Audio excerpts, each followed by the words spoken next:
This is a video that's going to cover Docker and pretty much everything that you would need to know, especially as a beginner. We're going to be going over how to configure Docker and of course how it works, how it functions, and simple things like that.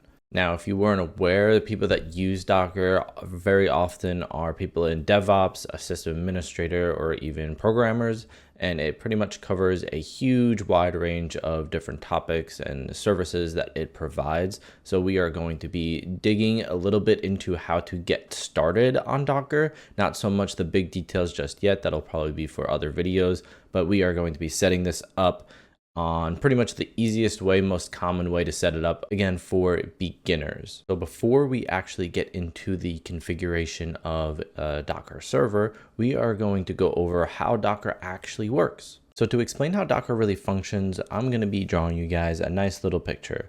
We are going to start with explaining how virtual machines work. That way you can kind of understand how Docker works a little bit better. When I first learned about Docker years ago, I had a lot of trouble grasping a lot of the concepts behind how it's actually functioning, and it's really important to know this stuff before you actually start creating containers and things like that, because you need to understand it on a fundamental level before you can take it to a more advanced level. That's with a lot of things, but Docker especially. So really important to understand the concept of how it's functioning, and we are going to start with virtual machines, explaining how that works, and then comparing that to Docker. So to start off, we are going to talk about VMware. Now, what VMware is a hypervisor, and a hypervisor is like your operating system. So instead of Windows, you're installing VMware on a piece of hardware. So this hardware, let's say it's this computer tower here. This is our hardware, right? So nothing on it, just computer specs. Inside of that is our operating system. And then inside of the operating system is when you're going to have a bunch of virtual machines, right? So you can have as many as you want as long as the hardware supports it. So we have hardware here, we have the operating system here, and then we have each individual virtual machine inside of that. And each individual virtual machine is going to have another operating system. So this would be like a Windows computer, this could be a Linux computer, and so on and so forth. Now let's compare that to how Docker actually functions. So we have, again, our computer tower. So this is our hardware. There is nothing on it. Now let's say we want to install Ubuntu. So let's put a U. So instead of a hypervisor, which is VMware, we're going to have just the operating system, which is Ubuntu. So already, if we compare it directly, this in here is Ubuntu. So you have hardware, hypervisor, virtual machine, and then on the virtual machine will be Ubuntu. So here we have hardware, Ubuntu is directly installed, and then under Ubuntu, just like you would have virtual machines, instead of virtual machines, each one of these represents a different service or container. So each service or container would pretty much represent one thing. For example, this would be a file server. This could be a web server, and so on and so forth. And one of the great things about this is that you pretty much just have one operating system running all of these different services as a whole. And this really helps just things be really efficient. You can create small services, you can create large services, and it's all running on one server, one operating system. If you do things the old way, or I guess rather different way, you would have to generally create a virtual machine like this, and pick your operating system, install it on here, and this will run your web server. And then you'll have to create another one if you want to run a DNS server. You'll have to create another one to create a file server, and so on and so forth.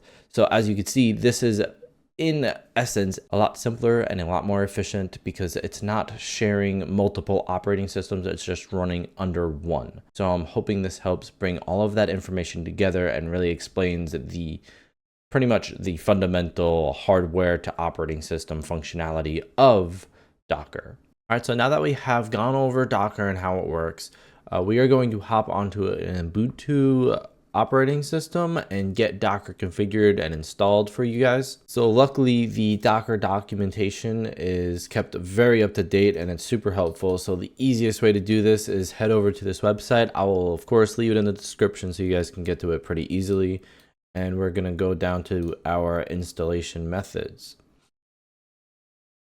So the very first thing is just getting the repository set up for Docker.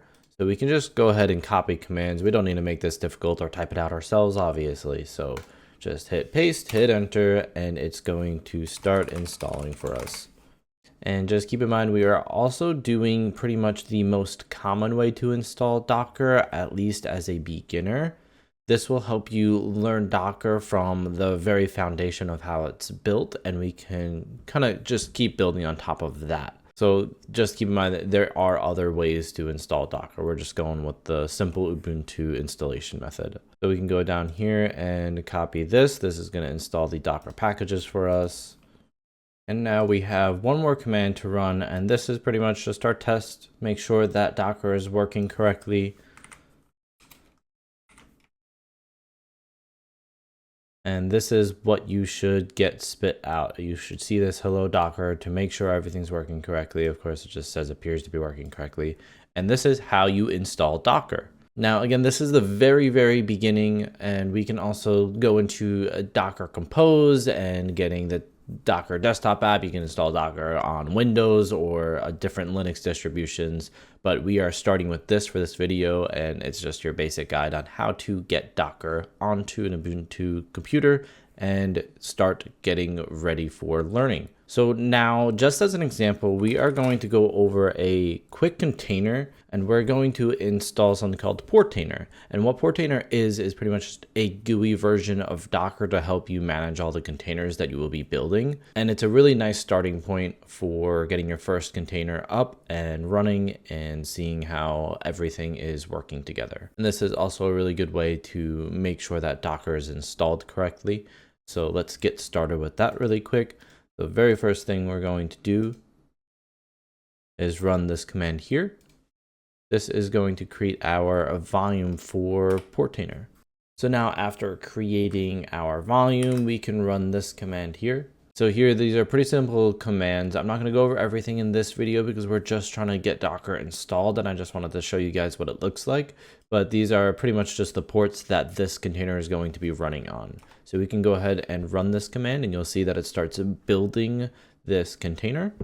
And the best way to check if a container is working and running, do this command here, docker space ps. And as you can see here, it has these couple different things. It's going to say our uptime, when it was created, and our ports that we created here. And this will be pretty important for information going forward when you create containers, because you need to understand how to actually reach them and what port they will be using on that computer. So you can open up your firewall and make sure that this container specifically is reachable using the ports.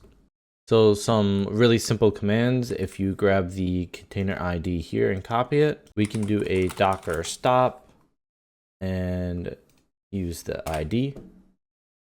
Now we're going to go ahead and check if anything is running. And as you can see, our Docker container has stopped running and is no longer available. So again, you will need to do pretty much the same exact command. You would just do docker start, use the Docker ID that you have,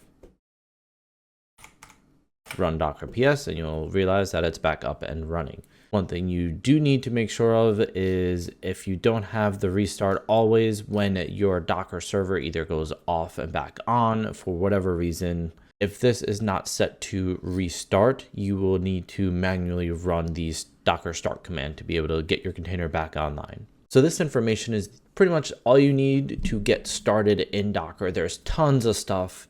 We can go over Docker Compose, how to create the GUI interfaces. We can go over Portainer, of course. We can create things like web servers or file servers or a Plex server. There's just so much stuff with Docker, and it is incredibly useful, incredibly fun to learn. And I plan on doing tons of videos in the future. So please like and subscribe if you liked this video and you found it super useful. Please leave comments down below on if it was super useful to you, what you want to see in the future and things like that. It would really help me as a channel start growing and pushing out more content. So thanks again for watching, guys. I hope to see you guys in the next video.